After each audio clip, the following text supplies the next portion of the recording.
السلام علیکم ورحمۃ اللہ تعالی وبرکاتہ۔ نحمده ونصلي ونسلم على رسوله الكريم، اما بعد فاعوذ باللہ من الشیطان الرجیم، بسم اللہ الرحمن الرحیم۔ ان اللہ وملائکته یصلون علی النبی یا ایہا الذین آمنوا صلوا علیہ وسلموا تسلیما۔ اللہم صل علی سیدنا ومولانا محمد معدن الجود والکرم وآلہ الکرام وابنہ الکریم وبارک وسلم صلاۃ وسلاما علیک یا رسول اللہ صلی اللہ تعالی علیہ وسلم۔ نماز کے فرائض کا بیان مکمل ہوا، اب نماز کے واجبات کو یہاں سے بیان کرتے ہیں۔ واجب کے بارے میں بتایا گیا تھا کہ واجب بھی ضروری ہوتا ہے، فرض بھی ضروری ہوتا ہے، لیکن واجب کا درجہ فرض سے کچھ کم ہوتا ہے۔ تو اگر نماز کا کوئی فرض چھوٹ جائے تو نماز ہوتی ہی نہیں، نماز ٹوٹ جاتی ہے، فاسد ہو جاتی ہے، یعنی ایسی نماز کو پھر سے پڑھنا ضروری ہے۔ لیکن نماز کا کوئی واجب اگر چھوٹ جاتا ہے تو نماز کا جو فرض ہے وہ تو ادا ہو جاتا ہے، لیکن نماز کیا ہوتی ہے؟ ادھوری اور ناقص ہو جاتی ہے۔ اسی وجہ سے حکم ہوتا ہے کہ اگر غلطی سے ایسا ہوا ہے، یعنی غلطی سے کوئی واجب، بھول سے کوئی واجب چھوٹ گیا ہے، تو کیا کرنا ہے؟ سجدہ سہو کرنا ہے۔ سجدہ سہو کیا جاتا ہے، جس کا سجدہ سہو کا پورا بیان انشاءاللہ آگے آئے گا، اور اس کے پورے مسائل وہاں پہ بیان کریں گے۔ وہ بھی بہت ضروری ہے سجدہ سہو کے بارے میں، کہاں سجدہ سہو کرنا ہے، کہاں نہیں کرنا۔ عام طور پر لوگ کیا سمجھتے ہیں کہ جو بھی غلطی ہو جائے، چھوٹی ہو چاہے بڑی ہو، کچھ بھی غلطی، چاہے کوئی سنت چھوٹی ہو، چاہے کوئی مستحب چھوٹا ہو، چاہے کوئی واجب چھوٹا ہو، لوگ سمجھتے ہیں کہ ہر جگہ سجدہ سہو کرنا ہی پڑے گا۔ اور پھر دوسری بات کہ امام پر مصیبت بن جاتے ہیں وہ لوگ، ایسے لوگ کہ امام سے اگر تھوڑی بہت ایسی غلطی ہوئی اور امام نے سجدہ سہو نہیں کیا تو چلانے لگ جاتے ہیں کہ آپ نے سجدہ سہو کیوں نہیں کیا۔ تو بات یہ ہے کہ امام کو زیادہ علم ہے یا اس مقتدی کو زیادہ علم، یہ بات بھی ذہن میں ہونی چاہیے۔ تو یہ نہیں سوچتے کہ امام حافظ ہوگا یا عالم ہوگا، حافظ ہوگا تو کم سے کم اس کے پاس بھی اتنی تو جانکاری ہوگی کہ کہاں سجدہ سہو کرنا ہے یا کہاں ضروری مسائل تو وہ بھی جانتا ہوگا، اور عالم ہے تو پھر تو ماشاءاللہ، تو وہ زیادہ علم رکھتا ہے۔ امام جو ہے وہ زیادہ جانتا ہے کہ کہاں سجدہ سہو کرنا ہے، کہاں نہیں کرنا ہے۔ تو مقتدی وہ جو اعتراض کرتا ہے وہ غلطی پر ہے۔ تو ہر جگہ سجدہ سہو کرنا واجب نہیں ہوتا۔ نماز کے واجبات اصلیہ میں سے کوئی واجب چھوٹ جائے تو سجدہ سہو واجب ہوتا ہے، ورنہ اس کے علاوہ کوئی دوسری چیز چھوٹ رہی ہے تو سجدہ سہو واجب نہیں ہوتا، نماز ہو جاتی ہے۔ اور اگر جان بوجھ کر کوئی واجب چھوڑ دیتا ہے، جان بوجھ کر کسی شخص نے کوئی واجب کو چھوڑ دیا ہے، تو ایسی صورت میں نماز واجب الاعادہ ہو جاتی ہے، یعنی ایسی نماز کو دہرانا ضروری ہے، واجب ہے۔ تو انہی واجبات کو یہاں سے ذکر کرتے ہیں، نماز کے واجبات۔ تو نماز میں درج ذیل واجبات ہیں۔ نمبر 1، تکبیر تحریمہ میں لفظ اللہ اکبر کہنا۔ جیسے اس سے پہلے ایک مسئلہ آیا تھا کہ جو بھی تعظیم کے الفاظ ہیں وہ کہہ لیں گے اگر تکبیر میں، جیسے اللہ الکبیر، اللہ الاکبر، اللہ اعظم، الرحمن اکبر، جو بھی تعظیم کے الفاظ ہیں وہ اگر تکبیر میں کہہ لیں گے تو فرض تو ادا ہو جائے گا، لیکن اللہ اکبر، لفظ اللہ اکبر کہنا کیا ہے؟ واجب ہے، تو یہ واجب ادا نہیں ہوگا۔ تو تکبیر تحریمہ میں لفظ اللہ اکبر کہنا واجب ہے۔ نمبر 2، فرضوں کی تیسری اور چوتھی رکعت کے علاوہ باقی تمام نمازوں کی ہر رکعت میں الحمد شریف پڑھنا، سورت ملانا یا قرآن پاک کی ایک بڑی آیت جو چھوٹی 3 آیتوں کے برابر ہو یا 3 چھوٹی آیتیں پڑھنا، یہ واجب ہے۔ فرضوں کی تیسری اور چوتھی رکعت، کیا مطلب ہوا کہ تیسری اور چوتھی رکعت میں فرض کی سورہ فاتحہ پڑھنا بھی واجب نہیں، سورت پڑھنا تو واجب ہے ہی نہیں، سورہ فاتحہ پڑھنا بھی واجب نہیں، ٹھیک ہے؟ یعنی اگر کوئی خاموش کھڑا رہ گیا 3 تسبیح کی مقدار تو بھی قیام ہو جائے گا، رکوع کر سکتا ہے۔ تو فرض کی تیسری اور چوتھی رکعت میں سورہ فاتحہ اور سورت ملانا واجب نہیں، اور ان کے علاوہ جو نمازیں ہیں، یعنی فرض کی پہلی اور دوسری رکعت اور باقی نمازوں کی ہر رکعت میں، باقی نمازیں جیسے سنت ہے تو سنت اگر 4 رکعت والی ہے تو چاروں رکعتوں میں، اور نفل نماز ہے 2 رکعت والی ہے تو دونوں رکعتوں میں، نفل نماز اگر 4 رکعت والی ہے تو چاروں رکعتوں میں۔ جیسے عام نمازوں میں تو نفل 4 رکعت نہیں ہوتی ہے، لیکن جیسے وہ بڑی راتوں کی جو نفل نمازیں ہوتی ہیں یا تہجد ہے یا نماز اشراق وغیرہ، تو ان میں 4 رکعت ہوتی، تو 4 رکعت اگر ایک سلام کے ساتھ پڑھ رہے ہیں تو چاروں رکعتوں میں اسی طریقے سے 3 رکعتوں والی جو نماز ہیں، کون سی نماز ہے؟ مغرب کی نماز ہے 3 رکعت والی، اور واجب ہے، تو فرض کے بارے میں تو پہلے ہی بتا دیا، تو مغرب کی 3 فرض ہے، تو پہلی 2 کے اندر تو سورہ فاتحہ اور سورت ملانا واجب ہے، لیکن مغرب میں بھی جو آخری رکعت ہے یعنی تیسری رکعت، اس میں سورہ فاتحہ اور سورت ملانا واجب نہیں ہے، اور وطر میں 3 رکعتوں کے اندر، اسی وجہ سے پہلے ہی کہہ دیا کہ فرض کی تیسری اور چوتھی رکعت کے علاوہ باقی نمازوں کی ہر رکعت میں الحمد شریف پڑھنا واجب ہے، اور سورت ملانا بھی واجب ہے، یا قرآن کی ایک بڑی آیت جو چھوٹی 3 آیتوں کے برابر ہو، جیسے چھوٹی 3 آیتیں انا اعطیناک الکوثر فصلی لربک وانحر ان شانئک هو الابتر، یہ پوری سورت پڑھ لی، یا کوئی ایک بڑی آیت پڑھ لی جو ان 3 چھوٹی آیتوں کے برابر ہو، جیسے آیت الکرسی ہے، تو وہ آیت الکرسی اگر ہم پوری پڑھ لیتے تو آیت تو ایک ہی ہے، لیکن وہ 3 چھوٹی آیتوں کے برابر ہو جاتی ہے۔ آپ دیکھیں گے اس کو قرآن شریف کے اندر کھول کر تو آپ کو پتہ چلے گا کہ وہ بڑی آیت ہے، آیت الکرسی بڑی ہے جو 3 چھوٹی آیتوں کے برابر ہو جاتی ہے، تو اتنی آیتوں کا ایک آیت پڑھ رہے ہیں تو وہ اتنی بڑی ہونی چاہیے جو 3 چھوٹی آیتوں کے برابر ہو، یا 3 چھوٹی آیتیں ہی پڑھ لے تو یہ واجب ہے۔ تیسرا واجب الحمد شریف کا سورت سے پہلے ہونا۔ کیا مطلب ہوا کہ جو سورت پڑھنی ہے، ایسا نہ ہو کہ پہلے سورت پڑھ لی پھر الحمد شریف پڑھ لیں، تو یہ واجب کا ترک ہو جائے گا، واجب چھوٹ جائے گا۔ پہلے الحمد شریف پڑھنا ہے پھر سورت پڑھنا، یہ ترتیب بھی واجب ہے۔ نمبر 4، الحمد شریف اور سورت کے درمیان آمین اور بسم اللہ الرحمن الرحیم کے علاوہ کچھ اور نہ پڑھنا۔ جب جو طریقہ ہے وہ یہ ہے کہ پہلی رکعت کے اندر ثنا پڑھی جاتی ہے، پھر تعوذ یعنی اعوذ باللہ، پھر بسم اللہ، پھر سورہ فاتحہ پڑھی جاتی ہے، اور سورہ فاتحہ کے ختم ہونے پر وَلَضَّالِّينَ پر کیا پڑھا جاتا ہے؟ آمین، اور اس کے بعد بسم اللہ پڑھتے ہیں، اور پھر کوئی سورت جو ہے کہ شروع کی جاتی ہے۔ تو سورہ فاتحہ اور دوسری سورت یا جو آیت پڑھ رہے ہیں یا 3 آیتیں جو پڑھ رہے ہیں ان کے درمیان آمین اور بسم اللہ الرحمن الرحیم کے علاوہ کچھ دوسرا پڑھنا نہیں ہے۔ اگر کچھ اور پڑھ دیا وہاں پہ تو واجب کا ترک ہو جائے گا، جیسے تسبیح پڑھنے لگ گئے وہاں دونوں سورت اور سورہ فاتحہ کے درمیان سبحان اللہ پڑھنے لگ گیا، یا کوئی دوسری چیز اللہ اکبر لا الہ الا اللہ اللہ اکبر یہ تکبیر پڑھنے لگ گیا، اور بقرہ عید کے ایام تھے، تو یہ واجب چھوٹ جائے گا، اور جان بوجھ کے کیا ہے تو نماز دہرانی پڑے گی۔ نمبر 5، قراءت کے بعد فوراً رکوع کرنا۔ جب قراءت مکمل ہو جائے، جتنا پڑھنا تھا اتنا پڑھ لیا تو اب خاموش کھڑے نہیں رہنا ہے، قراءت مکمل ہو گئی ہے تو اب ڈائریکٹ رکوع میں چلے جانا ہے، اس میں وقفہ نہیں ہونا چاہیے، اس میں فاصلہ نہیں ہونا چاہیے۔ نمبر 6، ایک سجدے کے بعد بالترتیب دوسرا سجدہ کرنا۔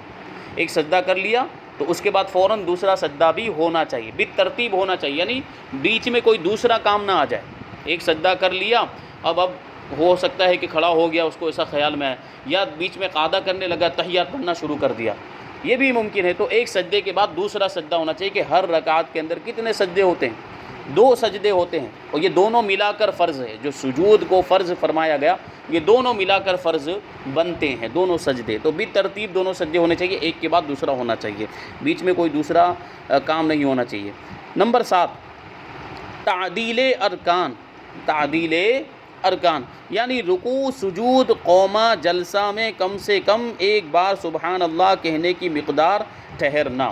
جو ایک رکن سے دوسرے رکن میں آدمی منتقل ہوتا ہے، نمازی ایک رکن سے دوسرے رکن کی طرف جاتا ہے تو درمیان میں جو فاصلہ ہوتا ہے اس میں کم سے کم ایک مرتبہ سبحان اللہ کہنے کی مقدار رکنے کو تعدیل ارکان کہتے ہیں۔ جیسے قیام کی حالت میں تھا تو وہاں تو ٹھہرا ہوا ہے پہلے ہی سے، رکوع میں جائے گا، اب رکوع سے کھڑا ہوا ہے، اب رکوع سے کھڑا ہونے کے بعد اسے سجدے میں جانا ہے، تو کھڑا ہونے بالکل جو سیدھا کھڑا ہوتا ہے تو وہاں پہ کم سے کم ایک مرتبہ سبحان اللہ کہنے کی مقدار کھڑا رہنا ضروری ہے، پھر وہ رکوع میں جائے، پھر وہ سجدے میں جائے۔ بعض لوگوں کو دیکھا جاتا ہے کہ وہ پیٹھ بھی سیدھی نہیں کرتے، رکوع میں گئے ہیں تو آدھا ہی ایسے کھڑے ہوتے ہیں اور سجدے میں چلے جاتے ہیں، یا جو ہے کہ پیٹھ اٹھاتے نہیں، ڈائریکٹ ہی سجدے میں چلے جاتے ہیں، تو ان کا یہ واجب چھوٹ جاتا ہے۔ سیدھا کھڑا ہونا ضروری ہے، رکوع کرنے کے بعد سیدھا کھڑا ہونا، اس طریقے سے سیدھا کھڑا ہونا کہ پیٹھ سیدھی ہو جائے اور ایک مرتبہ سبحان اللہ کہنے کی مقدار وہاں پر ٹھہرے، پھر وہ سجدے میں جائے۔ اسی طریقے سے 2 سجدوں کے درمیان جو جگہ ہوتی ہے، جو بیٹھا جاتا ہے اس کو جلسہ کہا جاتا ہے۔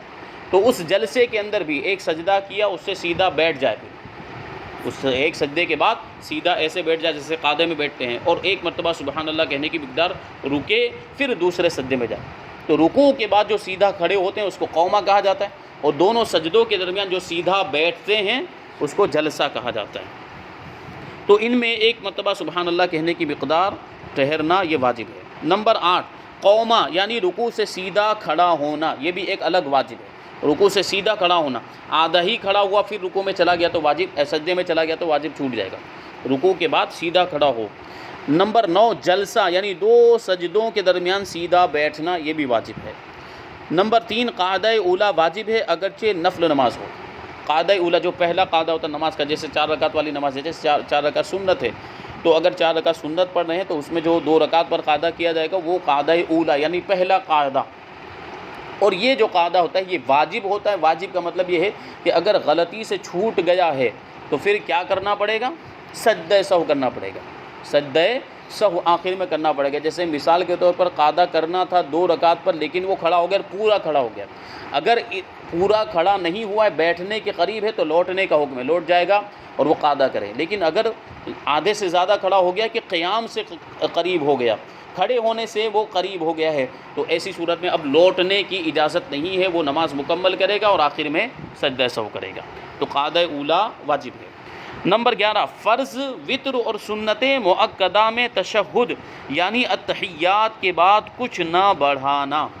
فرض، وتر اور سنت مؤکدہ میں یہ فرما دیا۔ اس کا کیا مطلب ہوا کہ نفل کے اندر اور سنت غیر مؤکدہ کے اندر جو پہلا قاعدہ ہوگا اس میں تشہد کے بعد درود ابراہیم پڑھنا یعنی درود شریف پڑھنا سنت ہے، اور دعائے معصورہ پڑھنا مستحب ہے۔ جس طریقے سے قاعدہ اخیرہ میں ہے، اسی طریقے سے سنت غیر مؤکدہ اور نفل کے دونوں قاعدوں کے اندر، قاعدہ اولا کے اندر بھی اور قاعدہ اخیرہ کے اندر بھی دعائے درود ابراہیم بھی پڑھا جائے گا اور دعائے معصورہ بھی پڑھی جائے گی۔ یہ مسئلہ بہت سے لوگوں کو معلوم نہیں ہے۔ اب وہ سمجھتے ہیں کہ جس طریقے سے سنت مؤکدہ پڑھتے ہیں ایسے ہی سنت غیر مؤکدہ بھی پڑھ لیں۔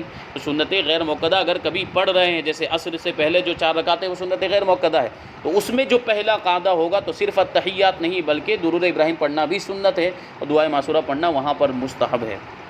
تو اسی کو بیان کیا کہ فرض، وتر اور سنت مؤکدہ میں تشہد یعنی التحیات کے بعد کچھ نہ بڑھانا۔ فرض، وتر اور سنت مؤکدہ میں یہ ہے، قاعدہ اولا میں صرف تشہد پڑھیں گے۔ آگے ہے دونوں قاعدوں میں تشہد مکمل پڑھنا۔ دونوں قاعدوں میں تشہد میں ایک لفظ بھی کم نہیں کر سکتے۔ اگر ایک لفظ بھی چھوٹا تو واجب ترک ہو جائے گا اور سجدہ سہو واجب ہوگا۔ نمبر 13 فرض، وتر و سنت مؤکدہ کے قاعدہ اولا میں تشہد کے بعد اگر بے خیالی میں اللہم صلی علی محمد یا اللہم صلی علی سیدنا کہہ لیا تو سجدہ سہو واجب ہوگا۔ کہ اوپر ہی واجب بتا دیا گیا کہ فرض، وتر اور سنت مؤکدہ کے قاعدہ اولا میں تشہد کے بعد کچھ بھی نہیں پڑھنا ہے، تو اللہم صلی علی محمد یا اللہم صلی علی سیدنا کہہ دیا تو یہ کچھ پڑھنا ہو گیا، یہ درود شریف ہو جائے گا، تو اس سے سجدہ سہو واجب ہو جاتا ہے۔ اور اگر جان بوجھ کر کیا ہے تو نماز کو لوٹانا واجب ہے۔ نمبر 14 دونوں طرف سلام پھیرتے وقت لفظ السلام دونوں بار واجب ہے۔ السلام ادھر بھی اور السلام ادھر بھی، لفظ السلام یہ 2 مرتبہ کہنا واجب ہے۔ اور جو علیکم ہے آگے یہ واجب نہیں ہے، اس کے بارے میں فرماتے ہیں لفظ علیکم واجب نہیں بلکہ سنت ہے۔ یعنی السلام علیکم اگر کوئی کہہ لیتا ہے صرف اتنا السلام علیکم تو واجب بھی ادا ہو جائے گا اور سنت بھی ادا ہو جائے گی۔ ورحمۃ اللہ اگر نہیں بھی کہا ہے تو چل جائے گا۔ السلام لفظ السلام واجب ہے اور علیکم سنت ہے۔ آگے فرماتے ہیں نمبر 15 میں کہ وتر میں تکبیر قنوت کہنا، دعائے قنوت سے پہلے جو تکبیر کہی جاتی ہے اللہ اکبر، تیسری رکعت کے اندر یہ اللہ اکبر کہنا واجب ہے۔ اگر اس کو کوئی چھوڑ دیتا ہے تو سجدہ جان بوجھ کر چھوڑے گا تو لوٹانا پڑے گا نماز کو، لیکن اگر غلطی سے چھوٹ گئی ہے تو سجدہ سہو۔ نمبر 16 وتر میں دعائے قنوت پڑھنا، یہ بھی واجب ہے دعائے قنوت۔ اور نمبر 17 عیدین کی 6 تکبیریں، عیدین میں جو زیادہ 6 تکبیریں ہوتی ہیں، زائد جو 6 تکبیریں ہوتی ہیں، اور نیت بھی وہی کرتے ہیں، نیت کی میں 2 رکعت نماز واجب عید الفطر کی زیادہ 6 تکبیروں کے ساتھ پڑھنے کے، وہ جو زائد تکبیریں ہوتی ہیں، 3 تکبیریں پہلی رکعت میں ہوتی ہیں اور 3 تکبیریں دوسری رکعت میں ہوتی ہیں۔ 3 تکبیریں پہلی رکعت میں ثنا کے بعد ہوتی ہیں اور جو دوسری رکعت میں 3 تکبیریں ہوتی ہیں وہ قراءت کے بعد ہوتی ہیں، رکوع سے پہلے ہوتی ہیں۔ وہ طریقہ تو سنتے ہی رہتے ہیں ہم. تو یہ جو 6 تکبیریں ہیں یہ واجب ہیں، یہ چھوڑ نہیں سکتے ہیں جان بوجھ کر چھوڑیں گے تو نماز دہرانی پڑے گی، غلطی سے چھوٹ گئی ہے تو سجدہ سہو کریں. نمبر 18 عیدین میں دوسری رکعت کی تکبیر رکوع اور اس تکبیر کے لیے لفظ اللہ اکبر ہونا. تکبیر رکوع جو ہوتی ہے، رکوع میں جانے کے لیے جو تکبیر ہوتی ہے، رکوع میں جانے کے لیے جو اللہ اکبر کہا جاتا ہے وہ عام طور پر واجب نہیں ہے، دوسری نمازوں میں واجب نہیں ہے. جیسے عام طور پر ہم ظہر کی نماز پڑھ رہے ہیں تو اس میں رکوع میں جانے کے لیے جو تکبیر کہتے ہیں وہ واجب نہیں، یا سنت پڑھ رہے ہیں تو وہ رکوع کی تکبیر واجب نہیں. لیکن عیدین کے اندر، عیدین مطلب دونوں عید کی جو نماز ہے، عید الفطر اور عید الاضحیٰ، دونوں عیدین میں جو دوسری رکعت کی تکبیر رکوع ہوتی ہے، جو دوسری رکعت میں رکوع میں جانے کے لیے جو تکبیر کہتے ہیں، جو زیادہ 3 تکبیروں کے بعد جو رکوع کی تکبیر ہوتی ہے وہ واجب ہے. کیوں؟ کیونکہ اسی سے امتیاز ہوگا کہ وہ زیادہ 3 تکبیریں کون سی ہے، زائد والی 3 تکبیریں کون سی ہے اور رکوع کی تکبیر کون سی ہے. اگر 3 ہی تکبیر کہہ کر رکوع کی تکبیر چھوڑ کر اگر رکوع میں چلا گیا تو پھر کیسے پتہ چلے گا؟ تو اسی وجہ سے وہ تکبیر کو واجب قرار دیا گیا ہے، دوسری رکعت کی تکبیر رکوع، اور اس میں لفظ اللہ اکبر ہونا بھی واجب ہے. نمبر 19 جہری نماز، مثلا مغرب و عشاء کی پہلی اور دوسری اور فجر و جمعہ، عیدین، تراویح اور رمضان شریف کے وتر کی ہر رکعت میں امام کو جہر یعنی بلند آواز سے کم 3 آدمی سن سکیں یہ قراءت کرنا. جہری نمازیں جو ہوتی جن میں بلند آواز سے قراءت کی جاتی ہے، جیسے عشاء کی نماز میں بلند آواز سے قراءت کی جاتی اور فرض نماز کی پہلی 2 رکعتوں میں بلند آواز سے قراءت کی جاتی ہے. اسی طرح مغرب کی پہلی 2 رکعتوں میں، فجر کی 2 رکعتوں میں بلند آواز سے قراءت کی جاتی ہے. اور اگر رمضان کے اندر وتر کی نماز جماعت کے ساتھ پڑھ رہے ہیں تو 3 رکعتوں میں بلند آواز سے قراءت کی جاتی ہے. اسی طرح تراویح کی نماز ہے تو تراویح کی ساری رکعتوں کے اندر بلند آواز سے قراءت کی جاتی ہے. تو جو جہری نمازیں ہیں ان میں بلند آواز سے قراءت کرنا واجب ہے، امام کے لیے، مقتدی کے لیے نہیں. مقتدی تو بلکہ خاموش کھڑا رہے گا، اس کو تو قراءت کرنا ہی نہیں ہے. تو امام جو ہے بلند آواز سے قراءت کرو. بلند آواز سے قراءت کرنے کا مطلب بتایا کہ کم سے کم 3 لوگ سن سکیں، اور زیادہ سے زیادہ کی کوئی قید نہیں ہے. مطلب اتنی بلند آواز بھی نہیں ہونی چاہیے کہ خود مشقت میں، تکلیف میں پڑ جائے، اتنی زور سے اب چلائیں کہ پھر گلا جو ہے کہ بیٹھ جائے، آواز بیٹھ جائے، یہ سا بھی نہ ہو. نمبر 20 غیر جہری نمازیں، مثلا ظہر و عصر میں آہستہ قراءت کرنا یہ واجب ہے.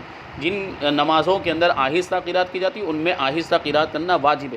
اس کا کیا مطلب ہوا؟ جیسے مثال کے طور پر عصر کی نماز پڑھانی تھی اور جیسے ابھی بارش کا موسم چل رہا ہے تو کبھی کبھی ابر چھا جاتا ہے، بادل آ جاتے ہیں، تو اس کی وجہ سے کبھی کبھی ایسا لگتا ہے عصر کے وقت میں ایسا لگتا ہے کہ مغرب کا وقت ہو چکا ہے، اور مغرب کی نماز میں بلند آواز سے قراءت کی جاتی ہے. امام کھڑا ہوتا ہے اور اس کو کبھی ایسا لگتا ہے کہ مغرب کی نماز ہے، حالانکہ نماز کون سی ہوتی ہے؟ عصر کی نماز ہے، اور وہ بلند آواز سے قراءت کرنا شروع کر دیتا ہے. تو اگر ایک آیت کے برابر اس نے بلند آواز سے قراءت کر دی ہے تو سجدہ سہو کرنا پڑے گا، سجدہ سہو کرنا پڑے. اب دیکھیے کبھی اس طرح کے واقعات پیش آتے ہیں جو خوش طبعی کے بھی ہو، یوں سمجھے لطیفہ بن جاتا ہے، ایک جوکس بن جاتا ہے. تو ایسا ایک واقعہ پیش آیا کہ امام صاحب نے عصر میں بلند آواز سے قراءت کرنا شروع کر دیا. تو اب مقتدی کو تو لقمہ دینا ضروری ہے ایسے موقع پر، تو لقمہ دیا. اور کیسے لقمہ دیا؟ سبحان اللہ، سبحان اللہ، اللہ اکبر، یہ اس طرح لقمہ دے سکتے ہیں. تو امام صاحب بلند آواز سے قراءت کر رہے تھے، عصر کی نماز میں پیچھے سے کسی نے سبحان اللہ کہا تو امام نے کیا سمجھا کہ بہت اچھی لگ رہی ہے قراءت، میں بہت اچھا، تو اور زور سے پڑھنا شروع کر دیا، اور خوبصورت انداز میں انہوں نے پڑھنا شروع کر دیا. تو ایسا بھی ہوتا ہے. تو جہری نمازوں میں بلند آواز سے قراءت کرنا واجب ہے اور سری نمازوں میں آہستہ پڑھنا واجب ہے. نمبر 21 ہر فرض و واجب کو اس کی جگہ پر رکھنا، ہر فرض و واجب کا اس کی جگہ پر ہونا. جو فرض جہاں پر ہے اس کو وہیں جگہ بدل نہیں سکتے. جیسے قیام کے بعد رکوع کرنا ہے، اگر قیام کے بعد کسی نے ڈائریکٹ سجدہ کر دیا اور پھر رکوع کر رہا ہے تو یہ ترتیب غلط ہو جائے گی، واجب کا ترک ہے. نمبر 22 رکوع ہر رکعت میں ایک ہی بار ہونا چاہیے، ایک رکعت میں ایک ہی رکوع ہوتا ہے. نمبر 23 سجدہ ہر رکعت میں 2 ہی بار کرنا، 2 سے زیادہ نہیں کر سکتے، تو واجب کا ترک ہو جائے گا. نمبر 24 دوسری رکعت سے پہلے قعدہ نہ کرنا. جو قعدہ ہوتا ہے وہ کم سے کم 2 رکعت کے بعد ہوتا ہے، 1 رکعت کے بعد قعدہ نہیں کر سکتے. 2 رکعت والی نماز میں بھی اور 4 رکعت والی نماز میں بھی. 4 رکعت والی نماز میں بھی 2 رکعت کے بعد جو قعدہ ہوگا وہ قعدہ اولا ہوگا، اور 2 رکعت والی نماز میں 2 رکعت کے بعد جو قعدہ ہوگا وہ قعدہ اخیرہ ہوگا. 25 4 رکعت والی نماز میں تیسری رکعت پر قاعدہ نہ کرنا، یعنی پہلی رکعت کے بعد قاعدہ نہیں کر سکتے، اسی طرح تیسری رکعت کے بعد قاعدہ نہیں کر سکتے۔ کون سی نماز میں؟ 4 رکعت والی نماز میں۔ لیکن اگر 3 رکعت والی ہی نماز ہے تو اس میں تو ہوگا ہی ہوگا، 2 رکعت پر ہوگا، پھر تیسری رکعت پر بھی ہوگا۔ ٹھیک، تو اس کا کیا مطلب ہوا کہ اگر 4 رکعت والی نماز میں کسی نے تیسری پر قاعدہ کر دیا ہے بھول کر، یعنی کم سے کم 3 مرتبہ سبحان اللہ کہنے کی مقدار بیٹھا رہ گیا، تو اب اسے سجدہ سہو کرنا پڑے گا۔ یا پہلی رکعت کے بعد اس نے قاعدہ کر لیا ہے تو اس کا بھی یہی حکم ہے۔ نمبر 26، آیت سجدہ پڑھی ہو تو سجدہ تلاوت کرنا۔ نماز کے اندر آیت سجدہ جو 14 آیتیں ہیں جن کی تلاوت کی وجہ سے سجدہ تلاوت کا جو ہوتا ہے وہ واجب ہو جاتا ہے، تو نماز کے اندر اگر کسی نے وہ آیت پڑھ لی ہے تو نماز کے اندر ہی سجدہ تلاوت کرنا واجب ہوتا ہے، جس سے تراویح میں سجدہ کیا جاتا ہے۔ جو طریقہ ہے تراویح میں ہم جانتے ہیں، تو اگر ہم اپنی پرسنل نماز پڑھ رہے ہیں اور کوئی ایسی آیت ہم نے پڑھ دی، آیت سجدہ پڑھ دی ہے، تو پھر ہمیں سجدہ تلاوت، اگر ہم تنہا پڑھ رہے ہوں، ایسا ضروری نہیں ہے کہ صرف تراویح ہی میں سجدہ تلاوت کیا جاتا ہے۔ اگر مان لو امام صاحب فرض نمازوں کے اندر قرآن شریف پڑھ رہے ہیں، ایک طرف سے بعض ہوتے بھی ایسے ہیں جو حفاظ ہوتے ہیں اور امام ہوتے ہیں، تو وہ ایک طرف سے جہری نمازوں کے اندر قرآن کی تلاوت بھی کرتے ہیں، تو وہ پڑھتے پڑھتے ان کی جو ہے کہ سجدے کی آیت آ گئی ہے تو وہ سجدہ کریں گے اس میں، فرض نماز کے اندر بھی۔ اب وہاں گھبرانے کی ضرورت نہیں ہے کہ سجدہ تو تراویح میں ہی ہوتا ہے، یہاں کیسے کر دیا انہوں نے، تو جہاں بھی وہ آیت سجدہ پڑھی جائے گی وہاں جو ہے کہ سجدہ تلاوت کرنا پڑے گا۔ الحمدللہ ہم نے بھی شروع کیا ہے، ابھی نماز کے اندر 5 پارے ہوئے ہیں، تو سجدہ آئے گا تو پھر دیکھتے ہیں کیسا وہ لوگوں کا ریئیکشن رہتا ہے۔ تو آیت سجدہ پڑھی ہو تو سجدہ تلاوت کرنا۔ نمبر 27، سجدہ سہو واجب ہوا ہو تو سجدہ سہو کرنا ہے، یعنی واجبات اصلیہ میں سے کوئی واجب چھوٹ گیا ہے تو سجدہ سہو کرنا بھی واجب ہوتا ہے۔ نمبر 28، 2 فرض یا 2 واجب یا فرض و واجب کے درمیان 3 تسبیح کی مقدار، یعنی 3 مرتبہ سبحان اللہ کہنے کی مقدار وقفہ نہ ہونا۔ 2 فرض 2 واجب یا 1 فرض اور 1 واجب کے درمیان اتنا وقفہ نہیں ہونا چاہیے۔ جیسے قیام کے بعد رکوع کرنا ہے تو قیام کے بعد اب کھڑا رہ گیا خاموش، اور 3 مرتبہ سبحان اللہ کہنے کی مقدار خاموش رہ گیا ہے، تو ایسی صورت میں بھی سجدہ سہو واجب۔ سورہ فاتحہ پڑھ لی ہے، اب خاموش کھڑا ہے، سورت یاد ہی نہیں آ رہی ہے، تو ایسی صورت میں بھی سجدہ سہو واجب ہو جائے گا۔ تو یہ وقفہ نہیں ہونا چاہیے، درمیان میں دیر نہیں ہونی چاہیے، 3 مرتبہ سبحان اللہ کہنے کی مقدار اتنی دیر نہیں ہونی چاہیے۔ نمبر 29، امام جب قرات کرے خواہ بلند آواز سے یا آہستہ سے تو مقتدی کا چپ رہنا واجب ہے۔ ٹھیک ہے، امام چاہے وہ سری نماز ہو یا جہری نماز ہو، امام بلند آواز سے قرات کر رہے ہوں یا آہستہ قرات کر، مقتدی کیا رہے گا؟ خاموش رہے گا، اس کو کچھ پڑھنا نہیں۔ ہاں، پہلی رکعت میں صرف وہ ثنا پڑھے گا، باقی اور کچھ نہیں پڑھنا۔ 30 نمبر پر ہے قراءت کے سوا تمام واجبات میں امام کی پیروی کرنا۔ قراءت ایک چیز ایسی ہے کہ جس میں امام کی پیروی نہیں ہے، اس کے علاوہ جتنی چیزیں ہیں وہ فرائض اور واجبات، ساری چیزوں کے اندر مقتدی کے لیے لازم ہے کہ وہ امام کی پیروی کرے، امام کی اقتداء کرے، امام کی متابعت کرے۔ تو یہ واجبات 30 واجبات بیان کیے گئے، اور ان واجبات کے تعلق سے حکم پہلے بھی بیان ہوا کہ اگر غلطی سے کوئی واجب چھوٹ جاتا ہے تو سجدہ سہو واجب ہوگا، اور جان بوجھ کر اگر کوئی واجب چھوٹتا ہے تو نماز واجب الاعادہ ہوگی، یعنی ایسی نماز کا دوبارہ پڑھنا واجب ہے۔ اب یہاں سے نماز کی سنتیں بیان کریں گے۔ اللہ تبارک و تعالی ہم سب کو عمل کی توفیق عطا فرمائے۔ وما علینا الا البلاغ۔ السلام علیکم۔